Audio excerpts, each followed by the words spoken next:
जागेवर जाऊन व्हेरीफाय केलेलं आहे. नाही, ड्रोन सर्वे आधी करतातच ना. जागेवर मी आता काय विचारलं, ड्रोनचा परमिशनचा विषय नाही, तुम्ही आकाशात काढला. माझ्या जागेत जेव्हा येऊन तुम्ही करणार त्यावेळी परमिशन घेतलेली होती का? प्रत्यक्ष मालकांची पण नाही तशी कार्यपद्धती गोपनीय असते. नंतर करा, पण माझ्या प्रायव्हेट जागेत सातबारा माझ्या नावावर आहे. माझ्या जागेत तुमच्या एजन्सीचे लोक येऊन जर सर्वे करत असतील तर मला त्याची इंटिमेशन नको का? एजन्सीची लोक नाहीयेत, ऑफिसचेच लोक येतात त्यांच्यासोबत आणि तेच रेक्टिफाय करून देतात. नाही एजन्सीची तुम्ही म्हणता एजन्सीच्या ऑफिसची ना. मी आता तुम्हाला घडलेला प्रकार सांगतो. माझ्या बाबतीत माझ्या जमिनीत माझ्या नकळत लोक येऊन तिथे हे लावून वगैरे टेबल लावून सर्वे करत होते. मी जेव्हा त्यांना माझ्या निदर्शनाला विचारलं तुम्ही काय करताय माझ्या जागेत येऊन, तर त्यांनी आम्हाला सांगितलं काय नगरपंचायतीने आम्हाला पाठवलंय. म्हणजे तुमच्याकडे काय आय कार्ड आहे का? तुम्हाला जे तुमचं जे कोण तुम्ही आता ती लोक इथली नव्हती, बाहेरची होती कुठेतरी. मग त्यांनी मला सांगितलं तुम्हाला नगरपंचायतीने प्राधिकार पत्र दिलंय का की तुमची जमीन माझ्या जागेत तुम्ही प्रायव्हेट येऊन बसले, ही सरकारी नव्हे किंवा तुमच्या नगरपंचायतीची नव्हे. मग त्यावेळी त्यांनी मला सांगितलं की आम्हाला मग तुम्हाला नगरपंचायतचं पत्र द्या. त्यापेक्षा कोण नगराध्यक्ष असतील त्यांचं पत्र आहे का तुमच्याकडे? तर ते नाही. तुमचं आयडेंटिटी कार्ड आहे का? ते नाही. तुम्ही जो हा विषय बोलताय तो आमचा नसणार आहे, कारण नगरपंचायत त्यावेळी त्यांनी योगेश तांदूळकर यांना फोन लावला. त्यावेळी ते उपनगराध्यक्ष नगराध्यक्षाचा हे असतील, पण त्यांना लावला मी त्यांच्याशी बोलतो. मग तो विषय तुम्हाला तुमचा नाही असं म्हणायचं आहे का? आमचा नाहीये, तुम्हाला नाही माहिती. नगरपंचायतीचा विषय आहे ना. पण नगरपंचायतीचा तर नगरपंचायत सांगणार ना. आम्ही तर सर्वे असं नगरपंचायत किती इन्व्हॉल्व नाहीये. सुरुवात तिथून झाली एवढंच मला सांगायचं आहे. जे काय झालं तिथून सुरुवात झाली आणि हा आपण त्याचा पुढचा भाग आहे. पहिली स्टेज सांगताय पण मुळात तिथूनच सगळं सुरुवात चाललेलं आहे एवढंच मला म्हणण्यापासून आलेल्या नाही आहेत मॅडम. मॅडमचा संबंध डीपी प्लॅन जेव्हापासून तयार आता हा जो पब्लिश केला आहे याच्यामध्ये तुमच्या हरकती सूचना आहेत त्याच्यावरती आहे. हो बरोबर आहे, पण विषयाची प्रोसिजर जी असते ती EID तयार झाल्यानंतर फक्त आम्ही हँडओव्हर केलाय नगरपालिकेकडे एकदा, पण नंतर नाही. आता तुम्ही जेव्हा हरकती घेणार तेव्हा त्याची सुनावणी होऊन करणार आहे. पण हा गोपनीय असल्यामुळे मॅडम मला एवढंच म्हणायचं होतं की ह्या गोष्टीची सर्वे होणार आहे. ह्या गोष्टीची नगराध्यक्षांना जे पब्लिक प्रतिनिधी आहे त्यांना कल्पना होती का? तुमचं जर गोपनीय प्लॅन त्यांना सांगायचं काय? तुम्ही आता मला सांगताय, नागरिकांना जे तुम्ही सांगताय आपल्याला हे माहिती असेल या ऍक्ट मधल्या सेक्शन 21 आणि सेक्शन 26(1) मध्ये काय तरतूद दिलेली आहे? सार्वजनिक ज्यावेळी सर्वे करायचा असेल तेव्हा तो तर्कसंगत असायला पाहिजे आणि सल्ला मसलत घेऊन अशा पद्धतीने हा तयार केला गेला पाहिजे. त्यामुळे आता इथे जो प्रश्न उपस्थित केला जातो आहे आणि तुम्ही गोपनीय गोपनीय गोपनीय पुन्हा पुन्हा सगळे सांगताय. मला एखादा गोपनीय कायद्यामध्ये गोपनीय शब्द आहे असा एखादा विषय मला दाखवा, नाहीतर मी तुम्हाला कायदा बोलून दाखवतो त्याच्यामध्ये गोपनीय आहे. गोपनीय म्हणून म्हणत असताना त्याचा अगदी उल्लेख करून ते काहीतरी फार वेगळं असं केलेलं आहे असं काही चित्र निर्माण करायची आवश्यकता नाही. ही पहिली गोष्ट कळली. त्यामुळे हा सार्वजनिक सल्ला मसलत घेऊन या पद्धतीने करणं अपेक्षित हा विषय होता. म्हणून मी याचा उल्लेख सेक्शनचा उल्लेख करून तुम्हाला मी सांगतो. आता याच्याशीच रिलेटेड मला हाच विषय म्हणायचा आहे की हा नकाशा जो पूर्ण डीपी प्लॅन तयार केलेला आहे, म्हणजे मी पहिल्यांदाच म्हणतोय की हा पूर्णपणे सर्वोच्च प्लॅन आहे. या प्लॅन मध्ये जर तुम्ही मगाशी सांगितल्याप्रमाणे की याच्यात प्रत्यक्ष आम्ही बघितलेलं आहे, सर्व पळलेलं आहे, अशा पद्धतीने जर केलेलं असेल तर या नकाशा आराखड्यामध्ये जवळपास 60 ते 65% हा ग्रीन झोन दाखवलेला आहे.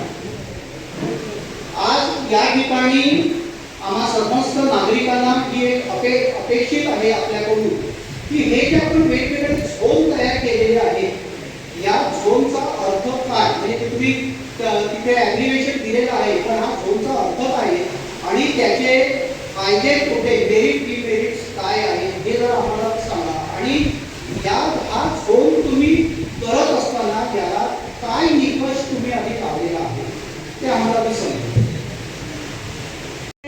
सर्वे वगैरे झाल्याबद्दलची ती माहिती देते डेट वाईज, म्हणजे तुमच्या लक्षात येईल.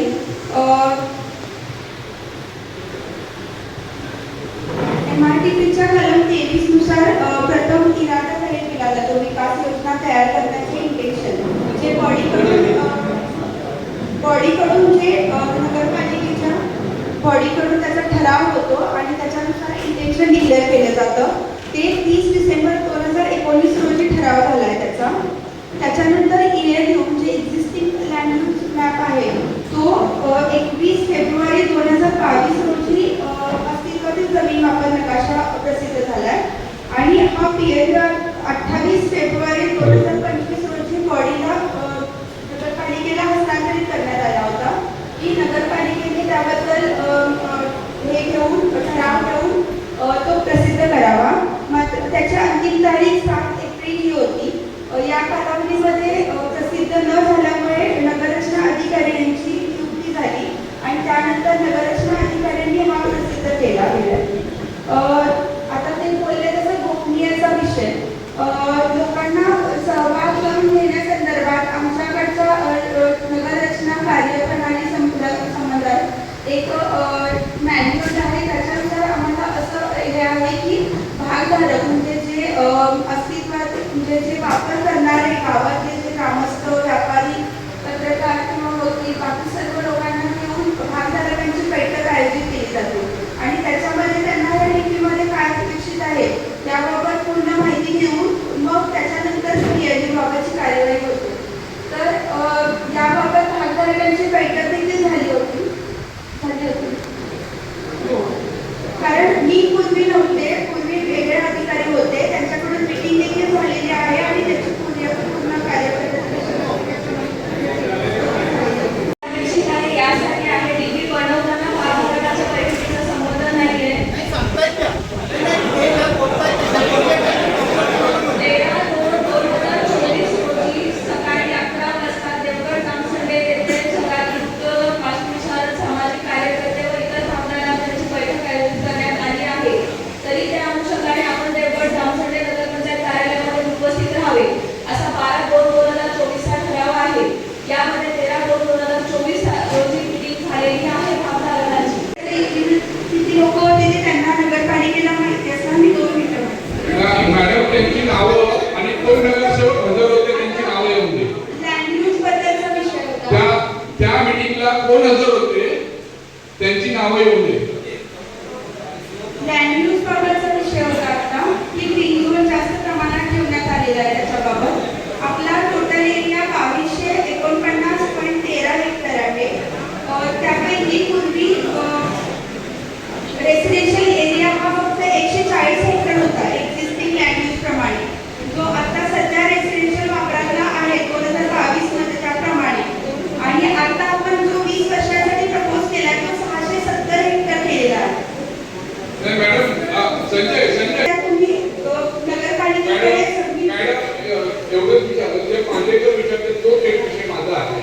21/2/2022 रोजी जो ELU तुम्ही प्रसिद्ध केला म्हणजे नगरपंचायतीकडे सादर केला त्या ELU मध्ये आरक्षण होती की लँड जे लोकांचे आरक्षण पडली होती का 27 हेक्टर एवढा आम्हाला सांगा. तारीखचा जर नकाशा असेल जो तुम्ही नगरपंचायतीने सादर केलाय तो दाखवा तुम्ही जनतेला. आहे ना तुमच्याजवळ तुम्ही सादर केलाय का? कारण तुम्ही नगर विभागाने 21 तारीखला तुमच्या नगरपंचायतीकडे सादर केलाय. ELUचा नकाशा तुम्ही सादर केला आहे ना?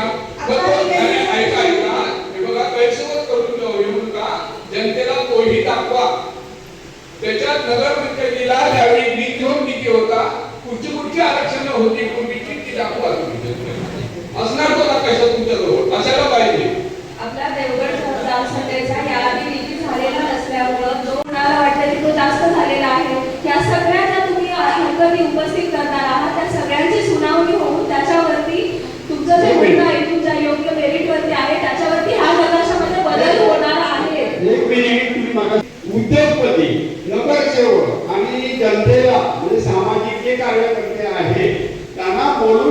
मीटिंग केली आणि त्याचा ठराव घातला. तो ठराव कुठे घातला आणि त्याच्यामध्ये आता माजी नगराध्यक्षांनी तुम्हाला म्हटलंय की जे लोक जर होते त्यांची नावं या ठिकाणी जाहीर करा. मग ती जाहीर करा. त्याचं काय होणार आहे की प्रत्येक जण आपली शंका विचारत ही असणार आहे. भागधारकांची मीटिंग आपण लावलेली आहे. भागधारकांची त्याचा जर ठराव झाला असेल तर त्या ठरावाला कोणाकोणाची संमती होती त्या दिवशीच्या सभेला कोण हजर होते त्यांच्या उपस्थितीचं रजिस्टर तुमच्याकडे आहे की नाही? मी बोलू का नको? बोला ना. पण माझ्या आवडली व्हायला द्या. भागधारकांची मीटिंग एवढ्यासाठी लावली जाते की शहरामध्ये शहराचा विकास करताना तुम्हाला काय गोष्टी अपेक्षित आहे, गार्डन अपेक्षित आहे, रस्ते अपेक्षित आहेत, या गोष्टी व्यापाऱ्यांच्याकडून व्यापारी संकुल अपेक्षित आहे, या गोष्टी समजाव्यात यासाठी भागधारकांची मीटिंग असते. त्यानंतर जो नकाशा बनला जातो याच्यामध्ये कुणालाही इन्क्लूड केलं जात नाही. तो विभागीय आयुक्त स्तरावरती नगर रचना कडून तयार होतो. यामध्ये बाकीचं सीओ पण उपस्थित नसतात आणि या मॅडम पण उपस्थित नसतात. तो वरून नकाशा तयार होतो आणि भागधारकांचा नकाशा एवढ्यासाठी असतो की तुम्ही शहरामध्ये राहता, तुम्हाला ज्या अपेक्षित गोष्टी आहेत त्या डीपी प्लॅन मध्ये रिप्रेझेंट व्हाव्यात यासाठी भागधारकांना मीटिंग ठेवली जाते. तयार करताना यापैकी कुणालाही समोर घेतलं जात नाही. मी नसते, सीओ पण नसतात, या मॅडम पण नसतात आणि कोणीच नसतं तिथं. मॅडम माहिती सांगते तुम्हाला. आपण परत हे म्हणताय एक शब्द आपण साधारण म्हणूया. कारण या कायद्याच्या सेक्शन 31 प्रमाणे आणि 26 मध्ये सुद्धा ही प्रोव्हिजन केलेली आहे की सल्ला मसलत करूनच तुम्ही हा विषय करायचा. बरोबर की? मग आता या एक मिनिट. मग आता या सभागृहामध्ये देवगड संस्थानातले बहुतांशी नागरिक आहेत. याच्यातला एक तरी नागरिक असं सांगतो का मी या सभेत उपस्थित होतो म्हणून भागधारकांची सभा लावली तर आमच्या माहितीमध्ये कुठेही सभा ऐकिवत नाही. आम्ही जागरूक नागरिक आहोत. कळलं की नाही? आणि ते नगराध्यक्ष इथे नगरसेवक या ठिकाणी उपस्थित त्यांनी तरी सांगावं की अशी सभा झालेली असेल म्हणून. आणि अस्थिर या सभेला कोण उपस्थित होते त्याची चर्चा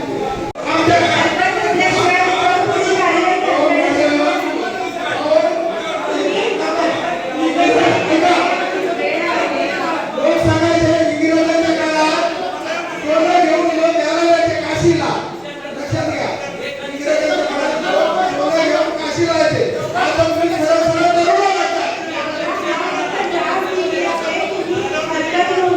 देवगड संस्थेच्या शहरातील कुठच्या नागरिकांना हा पुरा आराखडा पाहिजे आहे याची सांगा. जेवढे देवगड संस्थेच्या शहरातील नागरिक आहेत त्यांना हा आराखडा कोणाला मान्य आहे तो आधी विचारा आणि नंतर पुढचे प्रश्न मांडा. मला सांगा जे कोण जमले होते म्हणताय ना मग त्यांना आमचं मंदिर विठ्ठल रखुमाई मंदिर चारी बाजूला घरं आहेत ही त्यांना दिसली नाही काय?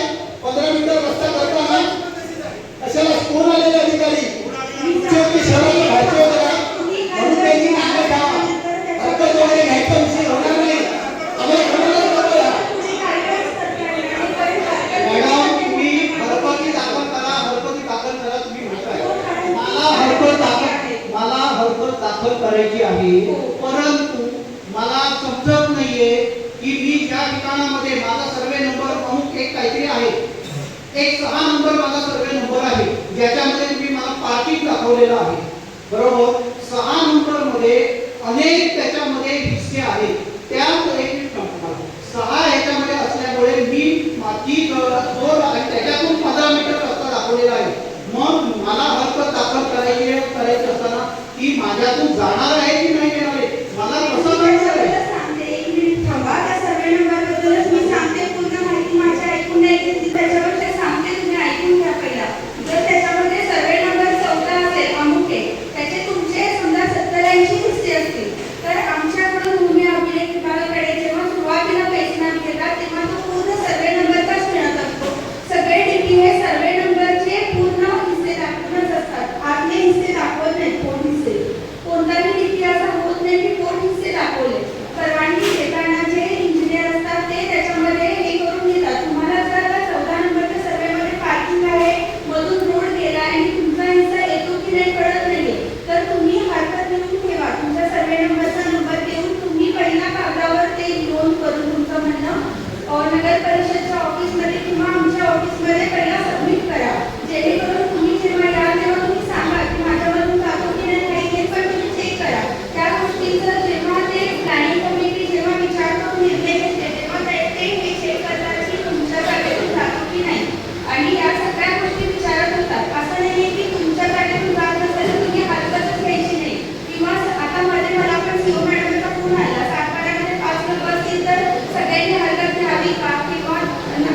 नाही माहिती नाही तरी हरकत घ्यावी का? काही जरी असलं तरी तुम्ही हरकत घेऊ शकताय. तुम्ही ज्या अर्थी तो हिस्सा आहे त्याचे इंटरप्रिटेशन करून धोरण समजून घेतला जातो आणि मग बांधकाम परवानगी किंवा पुढची कार्यवाही होते. जर तुम्ही ते परवानगीच्या वेळी होता आणि प्रत्येकाला असं सांगणं शक्य होत नाही किंवा तुम्हाला प्रत्येकाला पुण्याकडून जाऊन सगळे हिस्से दाखवण्याच्या आणणं शक्य नाहीये, तर तुम्ही फक्त तुमचा सर्वे नंबर बघून त्याच्यानुसार तुम्ही हरकत नोंदवून ठेवा. त्याच्याप्रमाणे तुमचा पूर्ण विचार केला जाईल आणि कमिटी जेव्हा निर्णय घेते तेव्हा तुमच्या जागेतून जाते की नाही हे ते तज्ञ लोक चेक करूनच त्याच्यावर कार्यवाही करणार. त्यामुळे तुम्ही आता सध्या त्याच्यामध्ये खूप खोलात जाण्यापेक्षा तुम्ही हरकत नोंदवली तर त्याच्यावर तुमचं पण काहीतरी म्हणणं आहे आणि तुमच्या आजूबाजूला काहीतरी जाते किंवा तुमच्या जागेवर येते, तर या गोष्टी पूर्ण विचारात घेतल्या जातील. ते लोक आता आम्ही जसे बसतोय तसे बसून तुम्हाला ओळीने जे एक एक सोडतील तुम्ही ते समोर येऊन तुमचं म्हणणं मांडू शकताय आणि ते त्याच्यावर निर्णय घेतील तुमचं म्हणणं ऐकून घेऊन.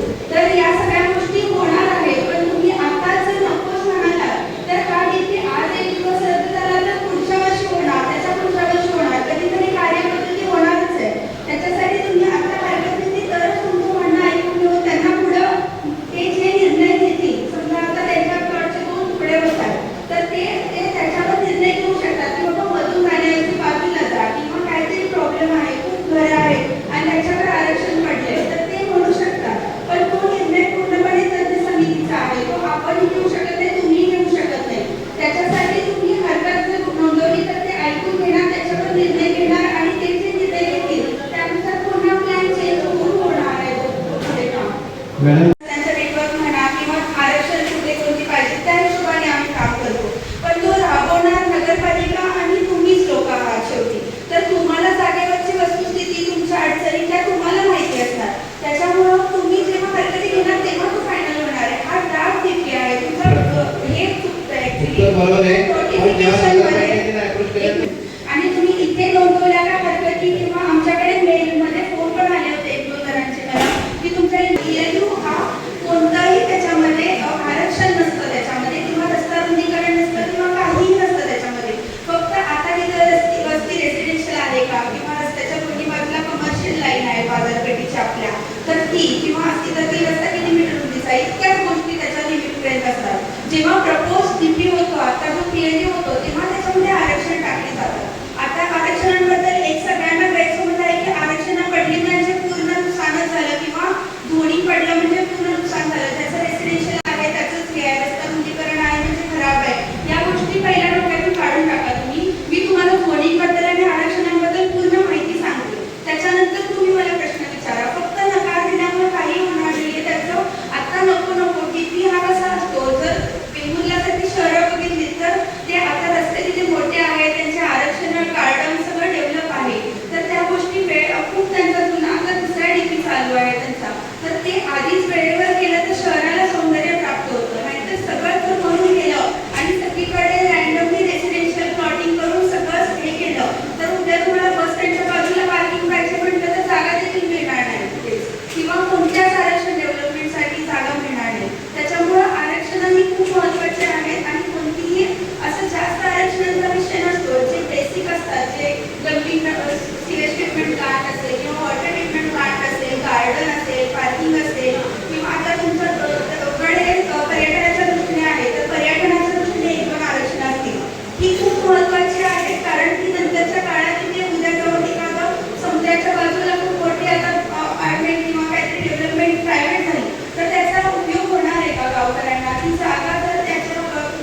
नफल एक नफल किंवा रस्त्याचं काय आहे, तर तुम्ही त्यांचा तसा ठराव घेऊन आम्हाला तज्ञ समितीमध्ये हे करा, आमच्याकडे द्या, आम्ही एकत्रित करून सगळ्यांना नोटीस काढू आणि प्लॅनिंग कमिटीची अपॉइंटमेंट आमच्या डायरेक्टर ऑफिसकडून होते की जी लोक असतील त्यांना इकडे आल्यानंतर तुमच्या सगळ्यांना म्हणणं सांगण्यासाठी आणि ते ऐकून घेण्यासाठी ते लोक उपस्थित असतील पूर्ण वेळ. ती प्रोसेस प्रॉपर होते, तुम्हाला सांगता पण येतं आणि ते त्याच्यावर निर्णय देतात. पण असं रॅन्डम फक्त म्हणणं योग्य नाही. आता रस्ता रुंदीकरणाचा विषय आहे, आरक्षणाचा विषय हा तुम्हाला समजला आता. तर रस्ता रुंदीकरण आरक्षणाचा अजून एक मुद्दा मी सांगू इच्छिते की आरक्षण पडलं म्हणजे तुम्ही काहीच करू शकत नाही आणि तुमची जागाच गेली पूर्ण आणि आता तुमची ती जागाच राहिली नाही किंवा घरच राहिलं नाही असं कधीही होत नाही. ती जागा जेव्हा आरक्षण डेव्हलप आणि अनडेव्हलप असं असतं. आता सध्या ते आरक्षण डेव्हलप नाहीये, त्यांना जेव्हा करायचे आहे आरक्षण डेव्हलप तेव्हा नगरपालिका प्रॉपर भूसंपादनाच्या प्रक्रियेद्वारे जमिनीचं भूसंपादन करून देऊन त्याचा रिसर मोबदला देऊनच त्याचं भूसंपादन केलं जातं तुमच्याकडून. आणि तरी देखील तुमच्या हरकत असेल तर भूसंपादनाच्या वेळी देखील तुम्ही तुमचं म्हणणं सांगू शकता, आता देखील तुम्ही म्हणणं मांडू शकताय. असा विषय नाही की आरक्षण टाकलं की ती जागाच माझ्या मालकीची राहिली नाही. प्लस त्याच्या व्यतिरिक्त अजूनही बऱ्याच गोष्टी आहेत की ज्याच्यामध्ये म्हणजे आरक्षण डेव्हलप करायच्या वेगवेगळ्या पद्धती आहेत की अकॉमोडेशन रिझर्वेशन असेल किंवा नागरिक EDR असेल, या गोष्टी असतात की त्याच्यामध्ये आता त्या तुम्हाला डिटेलमध्ये आता सांगण्यापेक्षा मी तुम्ही सविस्तर आता इथे येऊन मला कोणाला हवं ते भेटू शकता तर मी सांगते तुम्हाला त्याच्याबद्दल पूर्णपणे. पण आरक्षण ही तुमच्या जागेवर पडली म्हणजे उद्याच्या दिवसाला ते तुमची मालकीच राहिली नाही असा अजिबात विषय नाही. हा ऍक्च्युली गैरसमज आहे. हा फक्त ठरवून ठेवलेली हे आहे, त्याच्यामध्ये तुम्ही बांधकाम परवानगी घ्यायला गेलात तर तुम्हाला देणार आहे, परंतु ते तुम्ही 10 वर्ष पूर्ण झाली आणि समजा नगरपालिकेने ते हस्तांतरितच करून घेतलं नाही किंवा तुम्हाला रितसर मोबदला घेण्याची नगरपालिकेची ताकद नाही आणि ते रद्द होत आहे तर ते परचेस नोटीस सारखं देऊन त्याच्यामध्ये डेव्हलप करू शकता, त्याच्यामध्ये ते रद्द होऊ शकतात नंतरच्या वेळी आणि त्याची मालकी पूर्ण केली असं अजिबात होत नाही. रस्ता रुंदीकरणाचा विषय असेल तर तुम्ही म्हणताय तर रस्ता रुंदीकरण दाखवलंय किंवा या गोष्टींसाठी जर रस्ता रुंदीकरण आता नाही दाखवलं तर 20 वर्षामध्ये रस्त्याच्या लगतच 1-2 मीटर मार्जिन सोडून पूर्ण विकास झाला तर तो रस्ता कधीच रुंदीकरण होऊ शकत नाही. त्या दृष्टीने रस्ता रुंदीकरण हे पुढच्या 20 वर्षाच्या दृष्टीने असतं. रस्त्यामध्ये जी जागा समोरची जाते त्याच्या संदर्भात TDR मिळतो म्हणजे त्याचा वाढीव व्यवसायावर बांधकामासाठी मिळतो. प्लस त्याचा हे आता तुमचं जर घर सुद्धा रस्ता रुंदीकरणात जात असेल सध्या तर असा त्याचा अर्थ नाही की उद्याच्या दिवसाला तो पूर्ण हे करून करणार आहे. तुम्ही जेव्हा नवीन परवानगी घ्यायला जाल तेव्हा ते रस्ता रुंदीकरण आणि फ्रंट मार्जिन सोडून तुम्हाला घर बांधायचं आहे. हे शहराच्या दृष्टीने योग्यच आहे, तुम्ही थोडासा विचार करावा त्या दृष्टीने. आणि धोनीचा विषय अजून एक होता, एक मी तुम्हाला सांगते. वावरातला आहे तो 140 हेक्टर इतका आहे आत्ताचा यूज. त्याच्यानंतर जेव्हा आता 20 वर्षानंतर तो प्रपोज करतो तेव्हा आम्ही 670 हेक्टर इतका प्रपोज रेसिडेन्शियल म्हणजे तो जवळपास 5 पट इतका वाढवला आहे, 4 ते 5 पट इतका रेसिडेन्शियल वाढवला आहे. आता जर ग्रीन झोन ठेवलाय ते का ठेवलंय असं म्हटलं तर पूर्वी ऍग्रिकल्चर एरिया हा 1350 हेक्टर इतका होता. 1350 म्हणजे तुमचा 2249 हेक्टर हा तुमचा टोटल आहे. त्यापैकी 1300 म्हणजे जवळपास 60 ते 70% एरिया हा तुमचा याच्यामध्ये ऍग्रिकल्चर होता.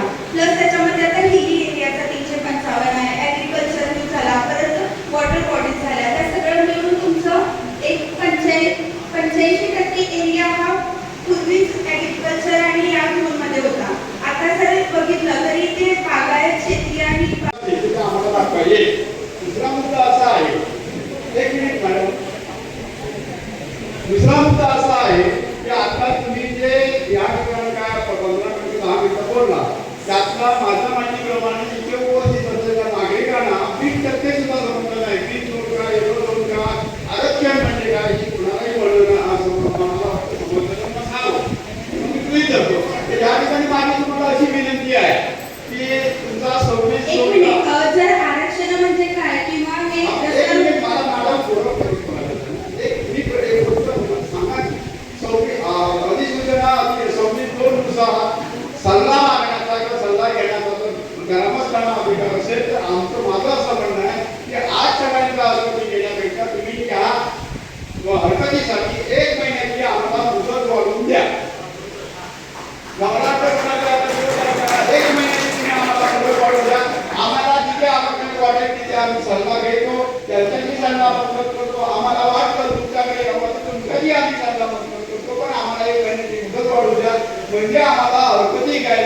लोकांना समजून सांगायला काही वेळ तरी पाहिजे आहे. त्यामुळे तो तेवढा वेळ आम्हाला पाहिजे आहे. कारण काय आहे की नगरपंचायतीने जो तुमचा कारोबाराकडा प्रसिद्ध केला, आज कोणालाही माहिती नव्हता. आज उद्धवपर्यंत शहर विकास आघाडीने तुमच्याकडे एक ऑक्टोबरला येऊन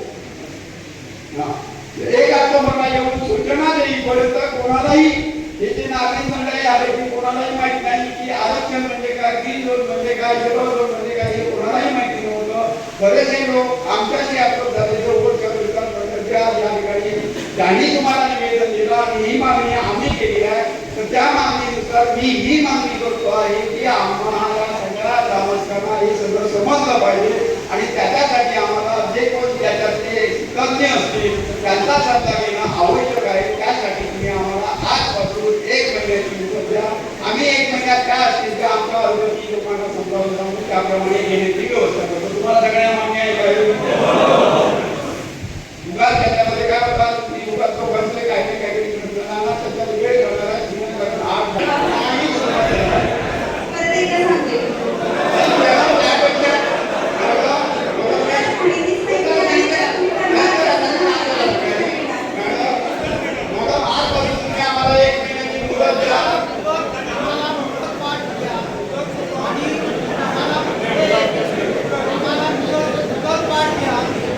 कायद्यामध्ये तरतूद 60 दिवसाची आहे.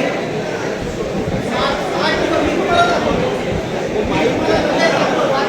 या याच्यामध्ये सरळ म्हटलेलं आहे की 60 दिवसाच्या आत सेक्शन वाचून दाखवतो. 26 एक सेक्शन तुम्हाला वाचून दाखवतो. कलम 21 च्या तरतुदीच्या अधीन राहून नियोजन प्राधिकरण आणि मुक्त अधिकारी कलम 23 अन्वये नोटीस प्रसिद्ध केलेल्या दिनांकापासून 2 वर्षापेक्षा अधिक नसेल अशा मुदतीत विकास योजनेचा मसुदा तयार करी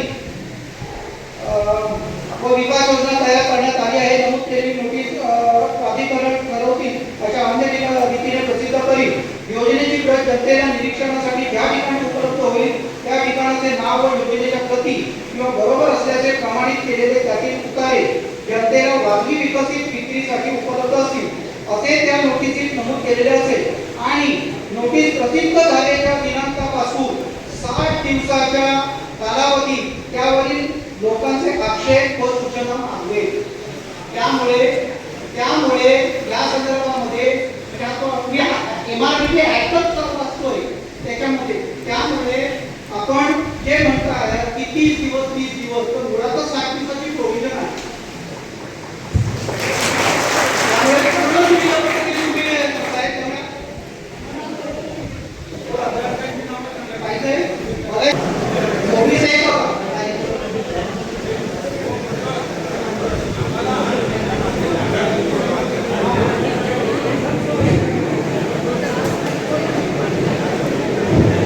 एक मिनिट मॅडम.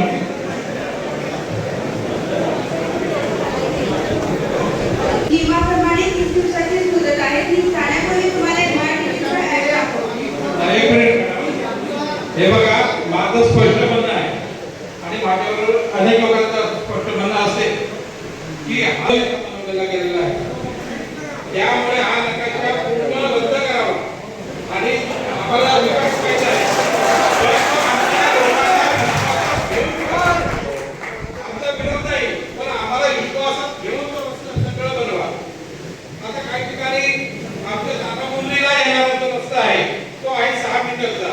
तुम्ही तारामुरलीचा अक्षीला जातोय रस्ता तो 15 मीटरचा म्हणजे 47 जवळ 50 मीटरचा फुटाचा.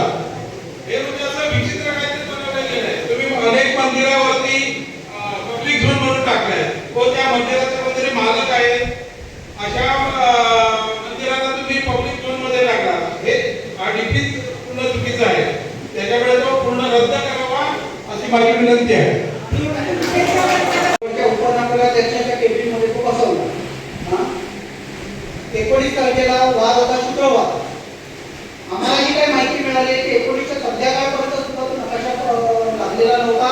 शनिवार सुट्टी होती. सोमवारी तो नकाशा लागला कळवली. त्याच्यानंतर माझा कंप्लीट होतं. त्याच्यानंतरचा विषय असा आहे की आम्ही ऑफिसमध्ये गुरुवारी गेल्यानंतर त्याच्यानंतर त्याच्याशी सर्वांची आपली चर्चा झाली. कुठलेही डॉक्युमेंट आम्हाला जे नकाशे वगैरे पाहिजे ते उपलब्ध व्हायला तयार नाही. त्यावेळीच आम्ही मागणी केली होती की तुम्ही गावात तुमच्या याच्यावरती अनाउन्समेंट करा, नाक्यावरती तुम्ही या संदर्भात सूचना करा, लावा.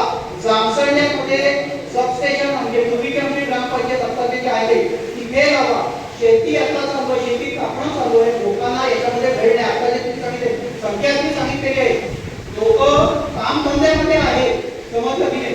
लोकांमध्ये इतकं अवेअरनेस ही जबाबदारी तुमची होती, याच्यामध्ये गेला फरक किंवा त्याच्यानंतर सीओ मॅडम आल्यानंतर सुद्धा सीओ मॅडमची आम्ही चर्चा केल्यानंतर त्याच्यानंतर सांगितलं आता 2-3 दिवसापूर्वी जामसंडेमध्ये लावलेला आहे. मला सुद्धा अवेअरनेस एक दिवस अनाउन्समेंट केली माझ्या वॉर्डमध्ये झालेलीच नाही.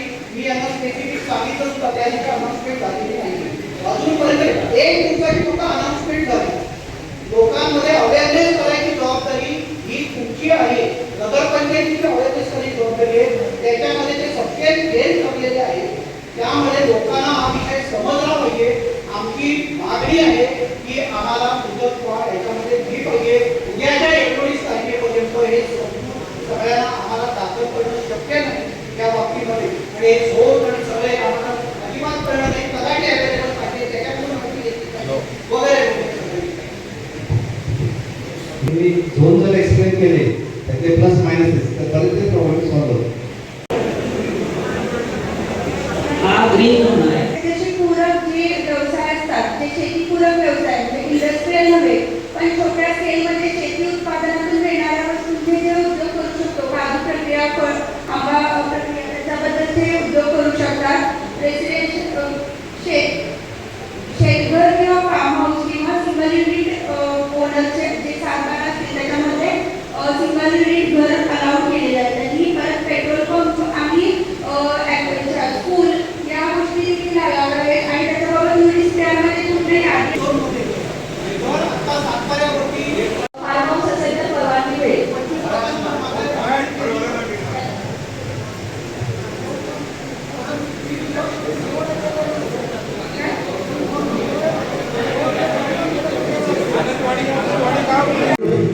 यांच्यामध्ये सर्व तसेच मळईमध्ये मच्छीमार व्यवसाय आणि पारंपरिक ते सगळे मच्छीमारी व्यवसाय करतात. आता तुम्हाला माहिती झाली तुमचा जो रोड गेला आहे 18 मीटरचा तो मळईमध्ये 18 घरं बाधित होत आहेत. आनंदवाडीमध्ये 28 घरं बाधित होत आहेत. नाही ऐका पूर्ण ऐका ते ग्रीन झोनमध्ये आहे सगळं. आणि त्याच्यामध्ये त्याच्याबद्दल तुम्ही हरकत घ्या.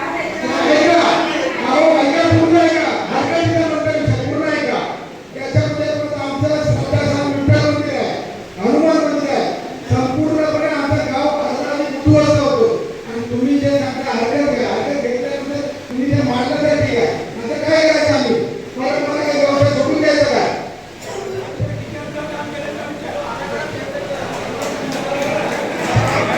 हरकत दिली तर त्याच्याबद्दल नक्कीच त्याच्याबद्दल तुम्ही व्यवस्थित सर अर्ज करून तुमचं म्हणणं मांडलं पाहिजे. तर त्याच्याबद्दल प्रत्येक समितीकडून निर्णय होईल. जेवढ्या आपल्या लोकांचं हक्क त्याला ते चेक करतील.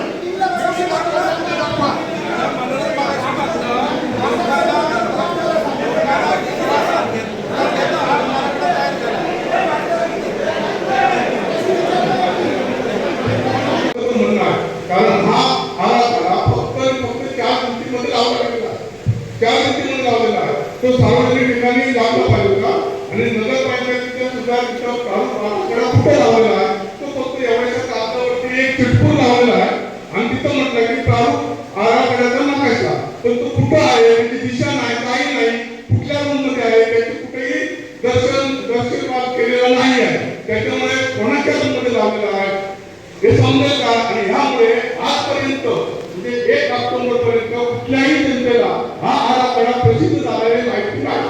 त्यामुळे आम्ही मगाशी म्हटल्याप्रमाणे आजपासून 7 दिवस जे कायदा वाचलेला आहे 26 प्रमाणे त्याच्याप्रमाणे तुम्ही आजपासून 7 दिवस द्यायचे आणि हा आराखडा पूर्णपणे रद्द करावा. आणि त्यामध्ये या आराखड्यामध्ये कुठल्याही जमिनीमध्ये सरकारी जमिनीचा समावेश केलेला दिसून येत नाही.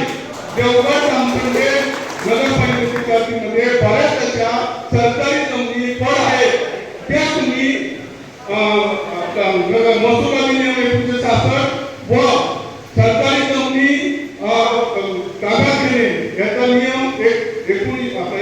जातं याच्याप्रमाणे तुम्ही ऍप्रोच करा आणि उर्वरित जो काही नकाशा तुमचा शिल्लक आहे तो नंतर जनतेपुढे सादर करा.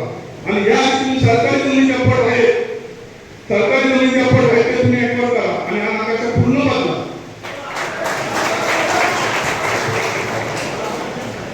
1998 मध्ये आमचं, मी त्या दिवशी सरांना, बाबर सरांना आम्ही भेटलो, मी आणि माझे मिस्टर, आम्ही तुमच्याकडे हरकतही घेतलेली आहे ओरोसला येऊन. तर माझं असं म्हणणं आहे 98 मध्ये आमचं NA प्लॉट झाला आहे, त्याच्यामध्ये त्या NA प्लॉटमध्ये 4 भाऊ सामायिकरित्या एकत्र आहेत आणि तिथे तुम्ही आम्हाला TFC म्हणून दाखवताय. आम्ही त्याच्यात बघितलं, सर्वे नंबर आमचा 308 आहे, तो कुठे दिसत नाही तुमच्या ॲक्वायर जमिनीत. तर मला TFC हे काय आहे तर मी बघितलं तर टुरिस्ट फॅसिलिटी सेंटर असं दाखवते. तिथे आज आमची दुकानं आहेत, 1-1.5 तिथे घर भरून राहत आहेत. मग त्यांनी कुठे जायचं, आम्ही कुठे जायचं, TFC म्हणजे काय हे मला कळू देत. दुसरी गोष्ट, आम्ही लेआउट केला आहे, सरांना मी दाखवलं 2005 मध्ये आमचं रेखांकन झालेलं आहे.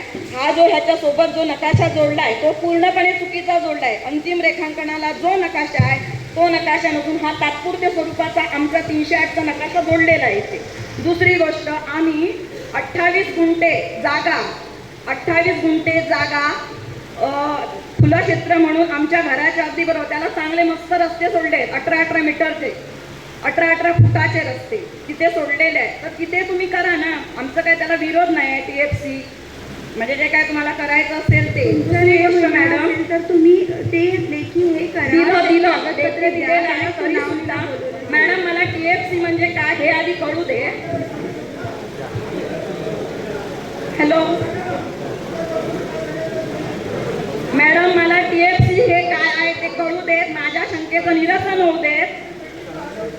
आज आम्ही त्या जमिनीत आमचा उदरनिर्वाह करतो, उद्या आम्ही काय करायचं, ते रेखांकन झालेली जमीन आहे तुमची मॅडम.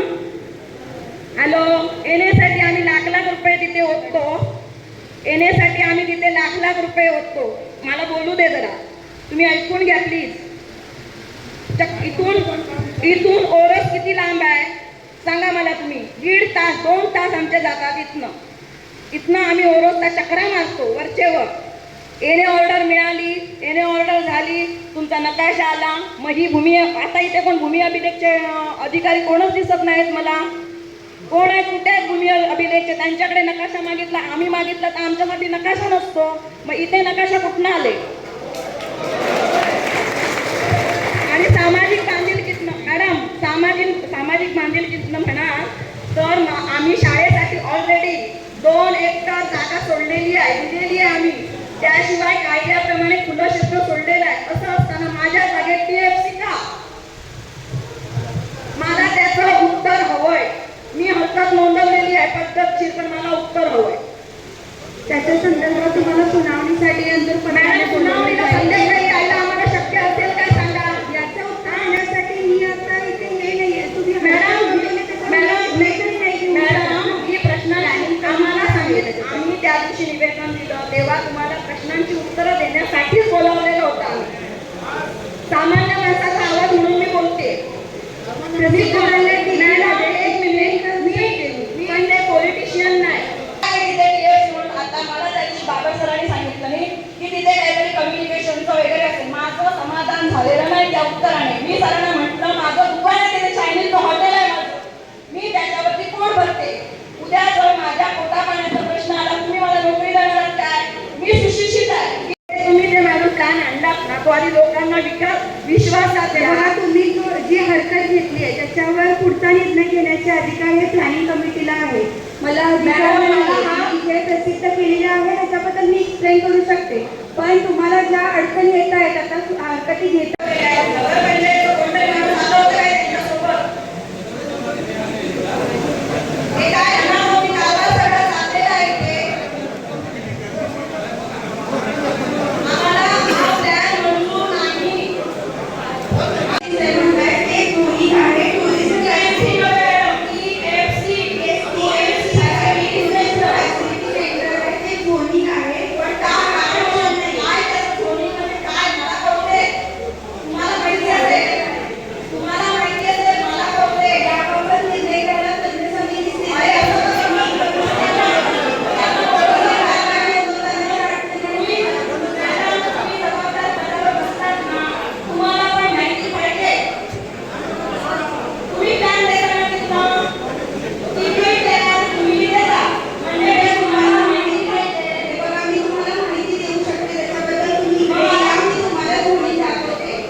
व्यापारी शाळा, कमर्शियल क्षेत्र, तसंच त्यासाठी तिथं टुरिस्ट फॅसिलिटी सेंटर म्हणजे तो सगळा भाग आहे, तो झोन आहे, तो टुरिस्टमध्ये तुम्ही जे काही कमर्शियल ऍक्टिव्हिटीज करा त्याच्यासाठी तो त्याचं आरक्षण त्याच्यावर आहे. म्हणजे आम्ही नगरपालिका आरक्षण आहे, झोनिंग आहे, म्हणजे आम्ही तिथं आरक्षण किंवा आम्ही काहीतरी टाकून नवीन वास्तू बांधणार नाहीये.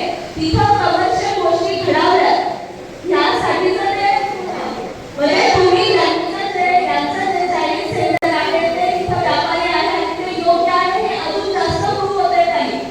त्यांचं चुकीचं घडत नाहीये, त्याच्याकडे रेस्ट्रिक्शन नाहीये आणि त्याच्यावरती नगरपालिका आर्थिक ऍक्टिव्हिशन करणार नाहीये.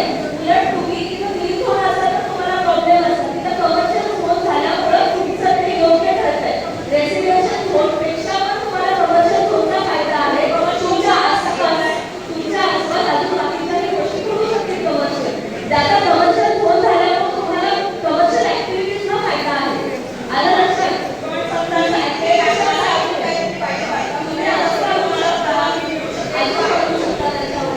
काहीच प्रश्न नाही. काहीच प्रश्न नाही. पुन्हा एकदा बघायचं एकदा सांगा, आता पुन्हा एकदा सांगतो की हा धार्मिक आहे तो बंद करा, लोकांना विश्वासात घ्या आणि तो नकाशा बनवा. आता विरोध नाही आहे. मी मुदतीबद्दल वरिष्ठ न्यायालयाशी बोलून सोमवारी नगरपालिकेला निरोप देईल आणि तसंच आता लोकांना सगळ्यांना बोलण्याची संधी नाही मिळाली किंवा त्यांच्या जागेमध्ये काय आहे हे बघण्याची संधी नाही मिळाली. मी आमच्या कार्यालयातील 1-2 लोकांना नगरपालिकेमध्ये पुढचा पूर्ण आठवडा उपस्थित राहायला हे करेल, जेणेकरून तुम्ही कधी सातबारा घेऊन आला तर ते तुम्हाला माहिती देऊ शकतील की काय आहे आणि तुम्हाला काय वापर आणून आहे. आमच्यासाठी असेल तर आम्ही जसं म्हणतोय हा झालेला डीपी किंवा तुम्ही प्लॅन केलेला डीपी आम्हाला मान्य नाहीये अशा सगळ्या नगर परिषदेच्या सभासदांचा म्हणण्यापेक्षा नागरिकांचा ठराव जर आम्ही केला तर आणि आम्हाला नवीन डीपी करून द्या तर तो नवीन डीपी आम्ही देऊन ते सभासद विश्वासात घेऊन करा तर ते होऊ शकतं का?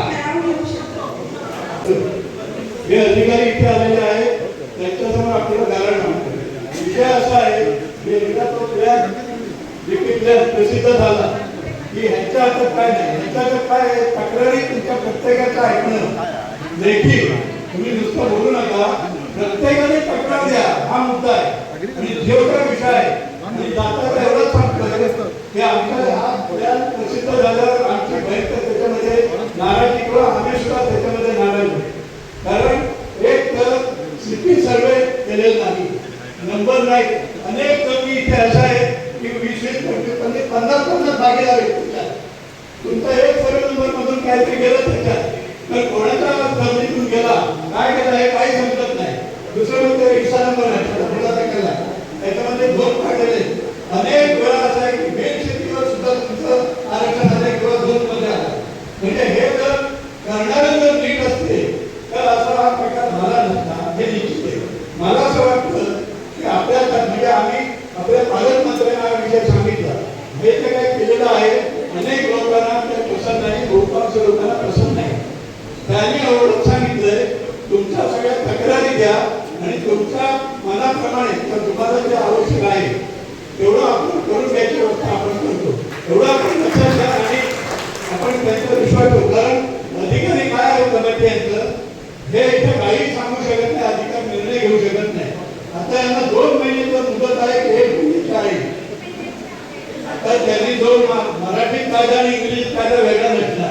आता तो बघाच पाहिजे. त्याच्यानंतर सर अमेंडमेंट झाली की आहे केव्हाची अमेंडमेंट आहे? अमेंडमेंट केव्हाची? 2011ची आहे हा त्यांनी आता गुगलवरून टाकलं. पण जो काय असेल तर 1 महिना मुदतवाढ घेऊ शकता. 1 महिना आणि मुदतवाढ घेऊ शकता. तुम्ही म्हणजे तुमची स्ट्रॉंग शिफारस असते तर त्यांना इथला सगळ्या माहोल पैसा लागतं. तुम्ही मॅडम मुदतवाढीसाठी पूर्णपणे प्रयत्न करतील. मीही अर्ज देते मुदतवाढ आम्हाला द्या म्हणून. आपल्याला मुदतवाढ मिळते की नाही मिळते मला वाटतं सर मुदतवाढ मिळेल असं करूया. आणखी नाही काय आपल्याला देता येईल पण मुदतवाढ मिळेल असं करून कोणी थांबू नका. ज्या काय आपल्याला मोठं करतो जे काय म्हणायचं आहे ते चुकीचं सुद्धा बरोबर असू दे लेखी त्यांच्याकडे गेलं पाहिजे हे महत्वाचं आहे. आणि मगाशी सांगितल्याप्रमाणे ठराविक लोकांना बोलावून ते हा केला काय माहिती नाही त्याच्यात त्या वादात मी जात नाही.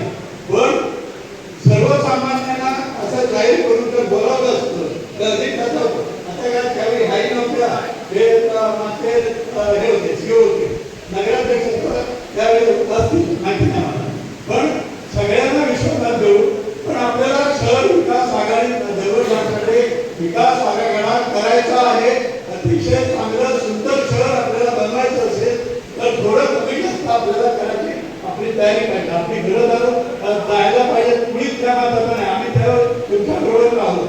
कोणाची घरं रहिवासी एवढ्या वर्षाच्या किंवा काय मंदिरं आहेत, कोणाचे काय असते तर त्या ठिकाणी आम्ही तुमच्यावर आंदोलन असतो.